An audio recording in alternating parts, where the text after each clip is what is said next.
I feel that simply I was doing my job. I was doing what I was asked to do at the WWE. Trump being a Hall of Famer is a tragedy. This guy has never been in the ring. I got a good friend, Ken Patera, Olympian, first man to overhead press 500 pounds, 25 years in the wrestling business.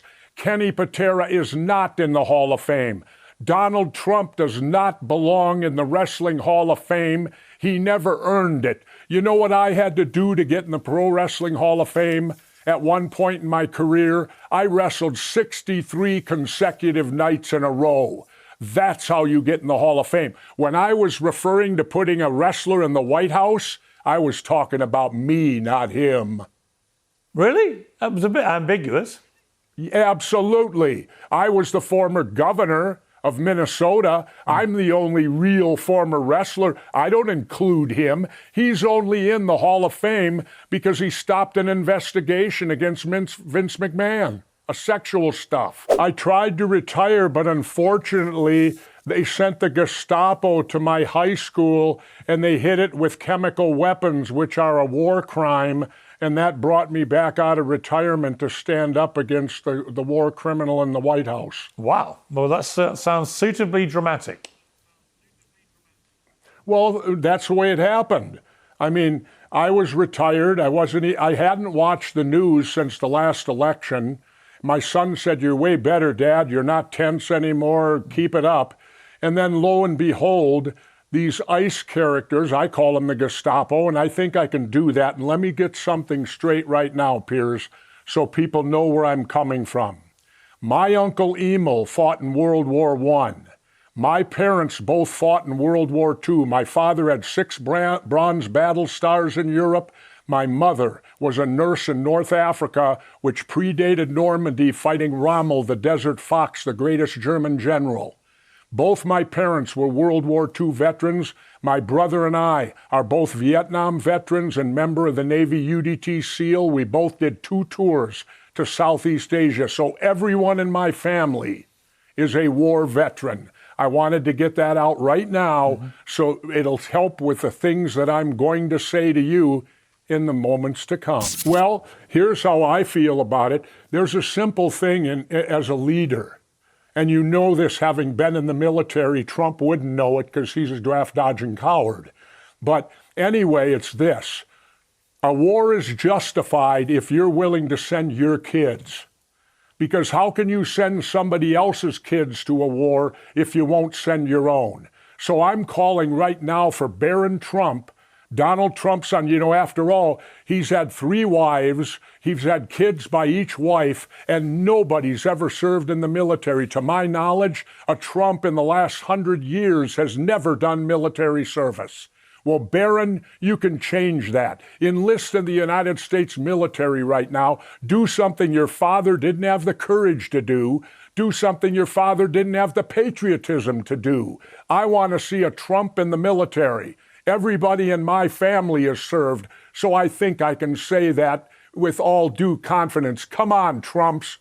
Don't just reap the benefits of this free world. Somebody put on the uniform, and that's you, Barron. And I heard the excuse that Barron might be too tall. David Robinson served on active duty. He was 7 feet tall before he ever went to the San Antonio Spurs basketball team. David Robinson went to the United States Navy Military Academy. He's one of my officers, not directly, but he would have been. What I feel bad about was that if he'd have joined us in Vietnam, we might have won, huh? No. He could have put us. Why did he run and hide when he could have joined us and led us to victory? I don't think anything would have changed the fortunes of the United States in that war. Yeah, probably not, considered he called us all suckers, didn't he? What would you say to Trump if you had a chance to speak to him? I'd prefer not to speak with him. I don't have really. What would I say to him? I don't know. You know, he's. To me, he has no courage. He never has. I'll tell you what he is, Piers. Everybody knows these people. You're with a group of guys, and there's always one guy who will start the fight and then hold your coat. That's Donald Trump. He'll start the fight, but he'll hold your coat. You know what I've always said? You know how you got to vote to go to war, supposedly? I've always said we should pass a law that when Congress votes to go to war, someone in their immediate family has to begin immediate military service.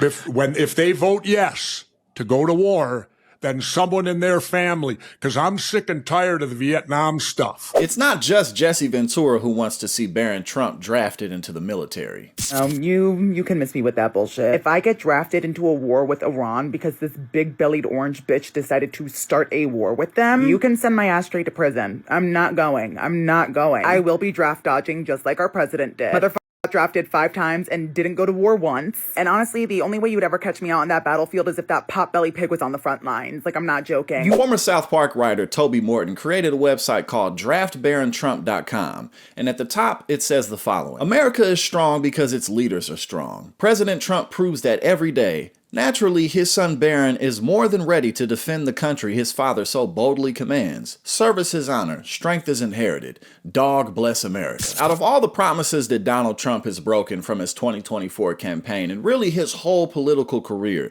this war in Iran is definitely the biggest one, because the bottom line is there's no easy way out of this, and there's no way for America to just pull out anytime soon. We have too many assets over there, and we're basically controlled by the state of Israel. And so as long as Israel wants us there, that's where we're going to stay. The Strait of Hormuz isn't going to open anytime soon, and Donald Trump continues to come out and say that we're in negotiations with Iran, and Iran retorts by saying, no, we absolutely are not in negotiations with the United States. And at the end of the day, they can't trust us. They can't trust our word. If we say that if you come here, we'll do a ceasefire, it's likely that we won't do that. You know, we'll lure them in, trick them into signing some type of contract, and then we'll break it. That's what the United States does, particularly under Donald Trump. Iran was already following the nuclear agreement. They weren't enriching their uranium, and then Donald Trump came into office and broke up that agreement simply because Obama had it in place. And now it's clearly obvious that he's in completely over his head.